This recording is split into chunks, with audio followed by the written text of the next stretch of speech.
자, 그러면 그 많은 국민들이 지금 어떤 그 댓글창에 글이 올라오고 있냐면, 이거는 대통령의 명백한 그 내란, 외환의 죄를 지은 데 해당되는 거 아니겠습니까? 그러면 이것은 명백한 탄핵 사유가 되기 때문에 날이 밝는 대로 탄핵안을 좀 발의해야 되는 거 아니냐라는 얘기도 나옵니다. 네네. 저는 동의합니다. 예, 저도. 예. 저도 지금 이 상태를 그냥 예. 넘어갈 수가 없는 것이고, 탄핵 소추를 해서 네. 권한을 정지시키는 것이 필요하다. 네. 빨리. 예. 명태균 씨가 제 인터뷰를 했거든요. 창원까지 가서. 네. 윤석열 대통령을 칭하기를 5살짜리 꼬마아이가 권총을 들었다.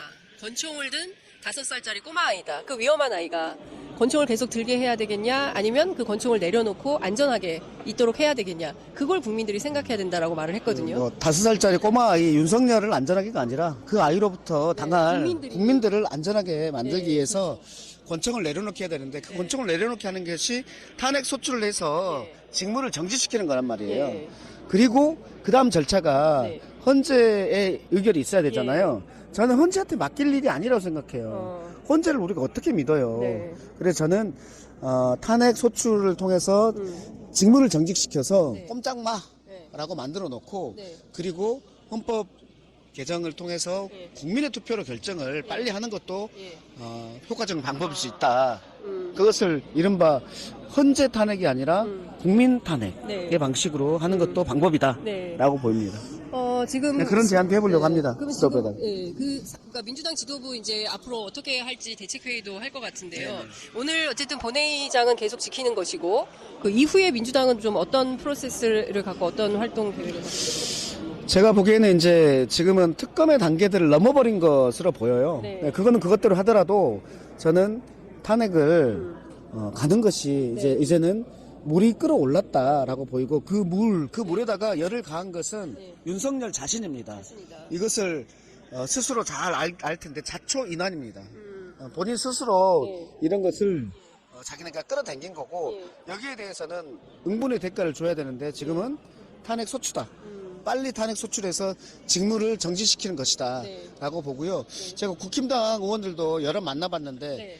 너무나 당황스러워하고 있고 쯧쯧쯧 거리고 있는 이런 상태. 저희가 국회 들어오다가 추경호 원내대표를 포함한 원내 지도부를 봤습니다. 그래요? 안 들어왔는데? 국회를 빠져나가는 모습을 봤습니다. 이런 사실 자들이 저희가 있나? 그때 카메라가 켜졌으면 추경호 원내대표와 이미자 의원 등을 포함해서 저희가 이제 그분들을 찍었어야 됐었는데, 저희가 그때 이제 살짝 아니, 기자님 핸드폰으로라도 찍어야지. 네, 하여간 그때는 상황이 안 됐어요. 그래서 못 찍었는데, 저희가 하나 팩트를 전달해 드리는 것은 빠져나가더라. 빠져나가. 오히려 예. 오히려 그 계엄 해제 요구를 하는 투표에 참여를 하지 않고 네. 빠져나가더라. 네. 이 부분은 좀 심각한데, 네. 빠져나갔다면 제가 보기에는 분명히 용산으로 갔을 것 같은데, 아, 한남동, 일행이 한남동 용산 갔겠죠. 한남동으로 한남동 갔을 갔을 것 것이다. 같은데, 지금 무엇인가 수작을 부리고 있을 것처럼 보여요. 그냥. 지금 뭔가 회의를 하고 있을 네네네. 것이다. 예. 근데 추경호 원내대표 자신도 오늘 계엄이 선포된다는 것을 몰랐다, 뉴스 보고 알았다, 이렇게 말은 하고 있습니다. 그리고 한동훈 대표도 마찬가지고요. 그러니까 여당 일체가 알지 못하는 가운데 이게 도대체 무슨 차원에서 어떻게, 신원식 안보실장도 몰랐다는 거 아니에요?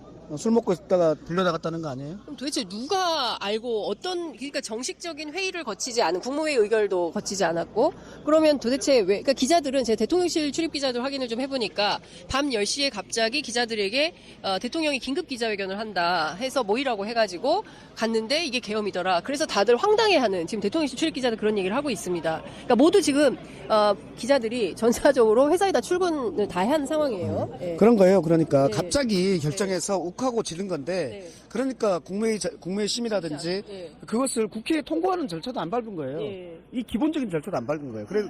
그리고 본인이 비상계엄을 하려면 좀 고민을 해서 3일 천하로 할 수 있는 방법들이 있을 거 아니에요? 예.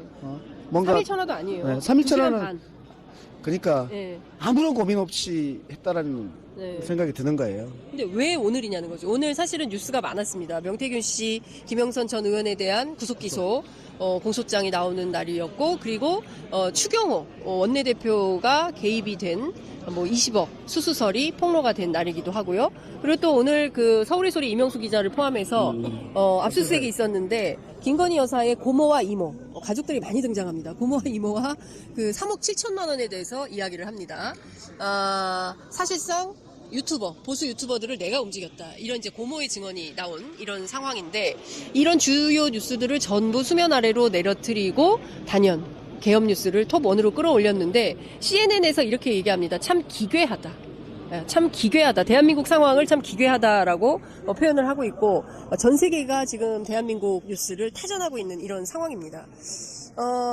대한민국 국회의원으로서 특히 재선 국회의원으로서 이 나라의 민주주의 역사가 있지 않습니까? 예, 그 역사의 토대를 대통령이 흔들고 저는 깜짝 놀랐습니다. 국회 앞에 장갑차 제 눈으로 제가 확인을 했습니다. 국회 앞에 장갑차 3대가 지나가는 거를 저와 시민들이 목격을 했습니다. 이게 도대체가 대명천지에 있을 수 있는 일인지 그리고 평범한 시민들이 오늘 밤새 잘 주무시고 내일 아침 유쾌한 마음으로 출근을 해야 되는데 전부 생업을 팽개치고 국회로 거리로 다 뛰쳐나와서 지금 저희만 하더라도 이게 지금 거의 난장판 상황이 된 거 아닙니까? 이런 상황이 돼버린 겁니다, 의원님. 이런 자에게 우리 민주당이 정권을 뺏긴 겁니다. 정말 민주당 스스로도 반성해야 된다고 보고 또 국힘당 이제 할 말 좀 해보십시오. 도대체 본인들은 누구를 공천한 것이고 누구를 대통령으로 만든 것인지에 대해서 말씀 좀 해보셔야 된다라는 생각이 들고 우리 민주주의 역사가 꽤 탄탄해졌습니다. 네. 꽤 탄탄해졌고 그런 상태에서 이번 같은 경우도 우리 국회의원들이 이 순식간에 모여가지고 2시간 정도 만에 개헌 배제라는 절차를 다 밟았습니다. 우리는 절차에 따른 것들을 다 한 거거든요. 네. 이것도 실은 국민 여러분들께서 보시기 어떨지 모르겠지만 네. 외국에서 보기에는 대통령이 이상한데 그것과 관련된 국회에서의 절차들을 이렇게 신속하게 밟은 것 네. 여기에 대해서도 지금 또 다른 평가들도 있을 네. 수 있다라는 생각이 듭니다. 네. 아유, 의원님 말씀 잘 들었습니다. 지금 뭐 사실 민주당의 수석 최고위원이신 김민석 의원이 처음 그 계엄 얘기를 하셨을 때만 하더라도 김용현 국방부 장관을 비롯해서 대통령실에서 말도 안 되는 가짜뉴스라고 얘기를 했었습니다. 그런데 그게 실화가 됐습니다. 네. 조선일보 사설을 한번 보십시오. 오늘 사설과 네. 9월 4일자 사설을 한번 보시면 가관입니다. 9월 4일자 사설은 말도 안 되는 계엄, 네. 괴담 예. 퍼뜨리는 민주당 사과하라 이렇게 예. 해놓고는 예. 오늘은 윤석열의 마음은 이해할 수 있으나 그래도 이건 너무했잖아 네. 이런 형태의 사설이에요. 말도 안 되는 일입니다. 네, 네, 네. 자, 의원님 말씀 그래요. 잘 들었습니다. 오늘 아무래도 이제 고생하시겠습니다. 밤이 길어질 것 같아서 조금 이따 또 찾아뵙도록 네, 하겠습니다. 네, 네. 말씀 잘 들었습니다. 네. 감사합니다.